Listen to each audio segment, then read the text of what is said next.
ஆனந்த வணக்கம். அன்பு வினாலயா தொலைக்காட்சி அன்பர்களே, நண்பர்களே, உங்கள் பணம் என்ற பகுதியில் தொடர்ந்து பணத்தை அதிகப்படுத்தக்கூடிய சித்தர்களின் ரகசியங்களை பார்த்து வருகிறோம்.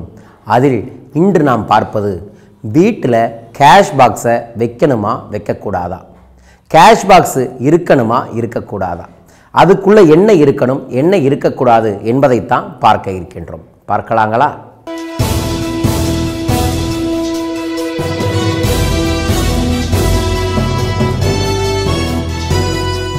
அருட்பெரும் ஜோதி அருட்பெரும் ஜோதி தனிப்பெரும் கருணை அருட்பெரும் ஜோதி. குருவே சரணம் குருவே துணை, குலதெய்வமே சரணம் குலதெய்வமே துணை. ஆனந்த வணக்கம். அன்பு அன்பர்களே, வீட்டில் நம்ம பயன்படுத்துறதுக்கு எல்லா விதமான ரூமும் வச்சுருப்போம்.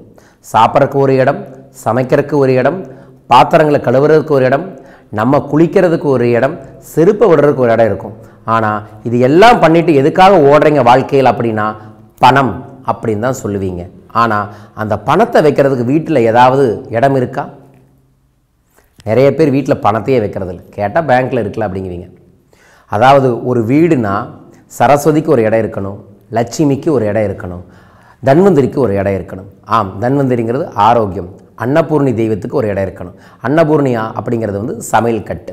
சரஸ்வதி இடம் அப்படிங்கிறது புத்தகம் படிப்பதற்காக. லட்சுமி அப்படிங்கிற ஒரு இடம் உங்கள் வீட்டில் இருக்கக்கூடிய செல்வங்களை வைக்கக்கூடிய இடம். இந்த இடம் எப்படி இருக்கணும் அப்படின்னா, நீங்கள் செல்வத்தை வைக்கக்கூடிய இடத்துல கண்டிப்பாக பிளாஸ்டிக் பொருள் எதுவுமே வைக்கக்கூடாது. ஆமாங்க, பிளாஸ்டிக்கில் பணம் வச்சுருந்தீங்கன்னா அந்த வீட்டில் தரித்திரம் தான் இருக்கும், பண விரயம் ஆகிக்கிட்டே இருக்கும். அவங்க வீட்டில் பணம் தங்கவே தங்காது. பணம் வைக்கிறதுக்குன்னு ஒரு இடம் வேணும், அது பிளாஸ்டிக்கில் இருக்கக்கூடாது. அப்படி இருந்தால் முதல்ல அதை சேஞ்ச் பண்ணுங்கள். ரெண்டாவது, நிறைய பேர் அதே பணப்பெட்டியில் கசகசன்னு நிறையா பொருள் வச்சுருப்பாங்க. தேவையில்லாத பொருட்கள், பயன்படுத்தாத பொருட்கள், பில்லு, ரெசிப்ட்டு, கிழிஞ்ச பேப்பரு அப்படிலாம் வச்சுருப்பாங்க. இதெல்லாம் அங்கே தேவையே இல்லை.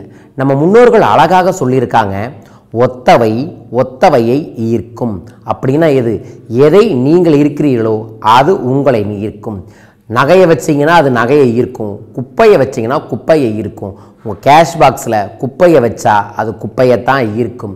ஆதலால் குப்பைனா தேவையில்லாத பொருட்களை எதுவும் வைக்காதீங்க, உடைந்த பொருட்களை எதுவும் வைக்காதீங்க, கிழிந்த பொருட்களை எதுவும் வைக்காதீங்க.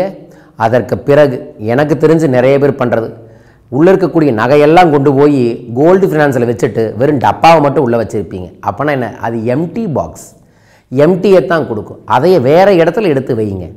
உங்களோட கேஷ் பாக்ஸில் பணம் இருக்கணும், பணம் சார்ந்த பொருள் இருக்கணும், நகைகள் இருக்கலாம், வேறு விஷயங்கள் இருக்கக்கூடாது. ஆதலால் பணத்தை மட்டும் வையுங்க. அது கூட சில உபகரணங்களை வச்சோம்னா அங்கே ஒரு ஈர்ப்பு சக்தி உருவாகும். அது என்ன உபகரணங்கள்? கேஷ் பாக்ஸுக்குள்ளே என்ன உபகரணங்களை வைக்கணும்? கேஷ் பாக்ஸை வடகிழக்கு பார்த்தோ கிழக்கு பார்த்தோ வைக்கலாம். கிழக்கு, வடகிழக்கு, வடக்கு இந்த இடத்துல ஓப்பன் பண்ணுற மாதிரி வைத்து கொள்ளுங்கள் அப்படிங்கிறது 1. பிளாஸ்டிக்கில் வைக்காதீங்க அப்படிங்கிறது 2. தேவையில்லாத பொருளை வைக்காதீங்க அப்படிங்கிறது 3.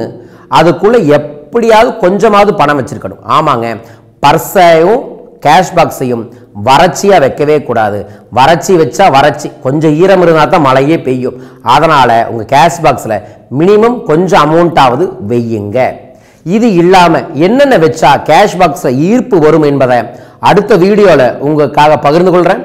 அது வரைக்கும் மறக்காமல் லைக் பண்ணி, ஷேர் பண்ணி, சப்ஸ்கிரைப் பண்ணுங்கள். ஏன்னா அதன் மூலமாகவே உங்களுக்கு செல்வங்கள் பெருகும். பெருகட்டும் உங்கள் செல்வம், வளரட்டும் உங்கள் பணம். அதன் மூலமாக வளமும் நலமும் ஐஸ்வர்யமும் பெருகும். வாழ்க பணமுடன். நன்றிகள் கோடி.